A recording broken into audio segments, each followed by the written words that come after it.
All right, welcome back to the Evening Report. The Evening Report is a production of FightbackMedia.com, FightbackMedia.com, FightbackMedia.com, and FightbackMediaTV.com. My name is Willie Lawson. We are here on YouTube. Apparently, the last one didn't get taken down, or or I didn't hear about it. Maybe it's yet to be taken down. But we've got a little bit of positive feedback and from a friend. And so I told him that we would do it again. It is late, so the best part about this for you and for me is that because it's late, it won't be long. It won't be long. And I think we're gonna move in on a single subject sort of thing. And this is something that I have wondered about, and I wonder if you wonder about. There's this move in the country to go from electric powered vehicles to battery powered vehicles. I'm not going to say electric because none of these cars run on electricity. They run on a big battery. And we always, and well, I don't know if we forget it, but we don't talk about it like this because, it's important that how words get used. This is a battery powered vehicle. When we have these nice terms like EVs for electric vehicles, and an electric vehicle will be plugged in to an electrical outlet somewhere. Or wouldn't it?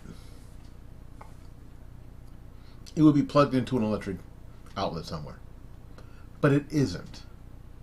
It is a battery-powered vehicle. There's a battery that stores electricity, and it runs from there. So it's really a battery-powered thing. But there's something about these batteries that are necessary at this point for these vehicles, for these battery-powered vehicles. And there's something that's going on that you need to know about. The State Department has announced today, Wednesday, that the United States has signed a new Memorandum of Understanding, an MOU, with the Democratic Republic of the Congo and the Republic of Zambia concerning support for the development of a value chain in the electric vehicle battery sector.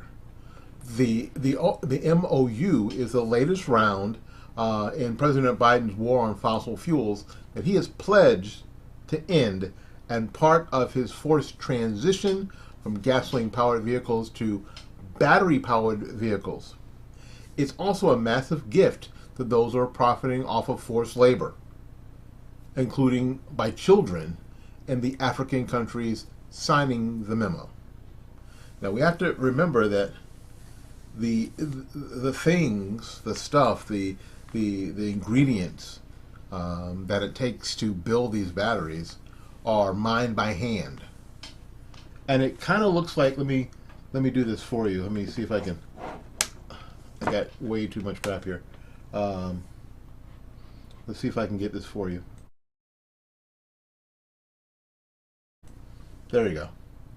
There's a youngster there who is holding a bag of probably cobalt or some other carcinogen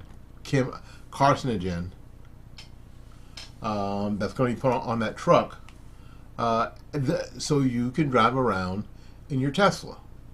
And this is just the ugly truth of it all. This is truly the ugly truth of it all. Yes. A Tesla is a cool car, and we like Elon Musk, and we like these other battery-powered vehicles like the Volt and the others that are coming along. But that picture there is where it starts. So these people who want to save the planet, and one of the things they believe in saving the planet is battery-powered vehicles. They're saving the planet, but they're killing the people. They're killing the children. As the State Department explained, the United States will support the commitment between the Democratic Republic of Congo and Zambia to develop jointly a supply chain for electric vehicle batteries, and support the DRC and Zambia's goal of building a productive supply chain from the mine to the assembly line, while also committing to respect international standards to prevent, detect, and take legal action to fight corruption throughout the process. Well, the problem is that corruption is bad, but they use forced child labor. This is how they're able to keep prices down and production up, which of course are not mentioned in the memorandum or in the State Department's release on the memo. The State Department explains that the DRC produces more than 70% of the world's cobalt, while Zambia is the world's sixth largest copper producer and the second largest cobalt producer in Africa, things that the Biden administration notes are crucial components of the urgently needed global energy transition.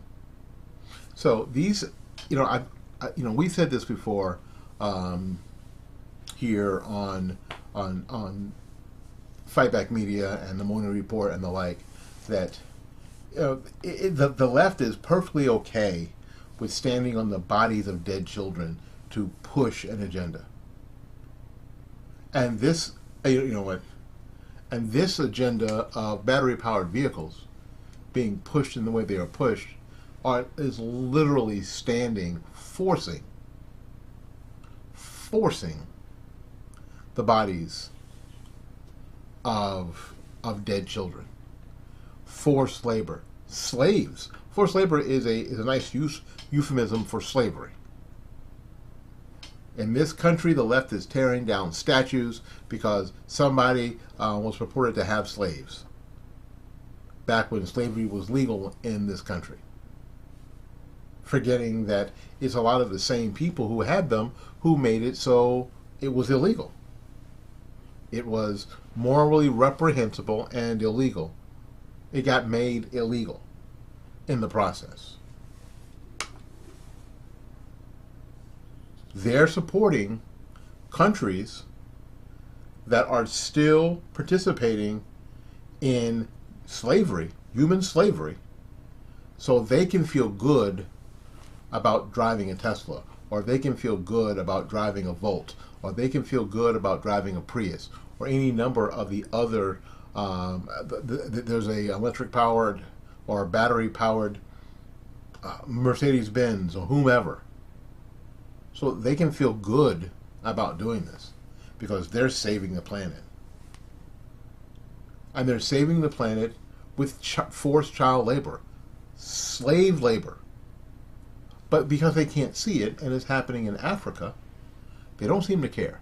But the Biden administration failed to mention, again, the reasons why the DRC and Zambia are leading producers of raw material needed for these battery-powered vehicles in the announcement of the new Memorandum of Understanding, designed to facilitate the development of an integrated value chain for the production of electric vehicle batteries in the DRC and Zambia, ranging from raw material extraction, mining, to producing, manufacturing, and assembly.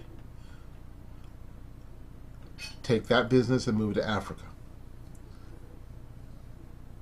The State Department itself, in a tragic irony, has reports on its website telling the real story in mining in the DRC and Zambia that are a damning indictment of the means used to achieve the memo's end goal.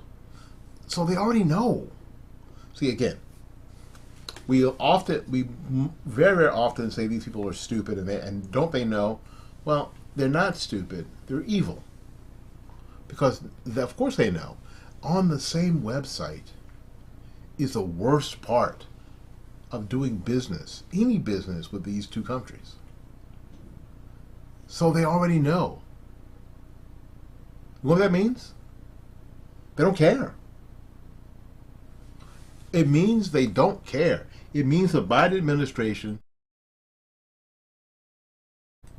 doesn't care. You see this? They don't care. They just don't care. They're more angry with the fossil fuel companies,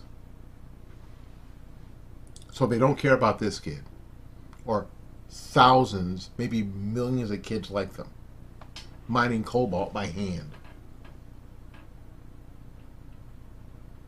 I mean, they don't care.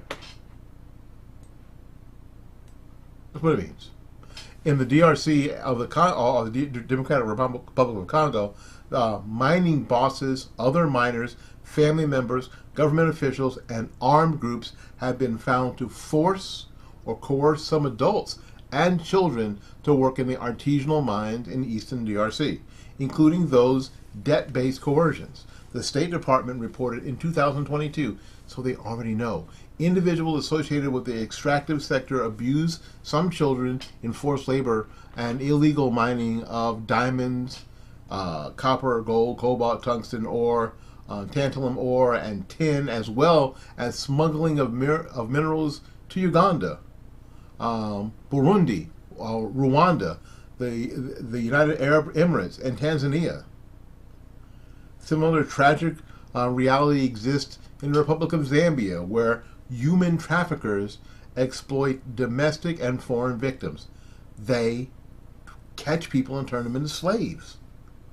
While mostly within the country's borders and involve traffickers exploiting women and children from rural areas in the cities in domestic servitude or forced labor in agriculture and textile production, mining, construction, and small businesses such as bakeries and forced begging. They pimp them, get out on the street and beg for money, or we'll beat you. We'll beat your children. Take your kids out there. Make me some money. This is what's happening in these countries. And the Biden administration has signed a memorandum of understanding so they can, save the planet, shift a lot of money, your money, to these companies that build these battery-powered vehicles in tax breaks and the like. So next time you see a Tesla or Volt or any of the, quote, EVs, they should be BVs, battery-powered vehicles, I do desperately need you to think about this kid right here. Think about this kid right here. I remember a whole idea, this whole blood diamond things, and people should stop wearing diamonds from that part of the world for this very reason. But I guess it doesn't matter if it's your Chevy Volt, huh? All right. My name is Willie Lawson. This has been the Evening Report. The Evening Report is a production of FightbackMedia.com, FightbackMedia.com, FightbackMedia.com, and FightbackMediaTV.com. Until we see you again, go out there and learn something, love somebody, and for goodness sakes, y'all take care of yourself. We will see you when we see you. Bye-bye now.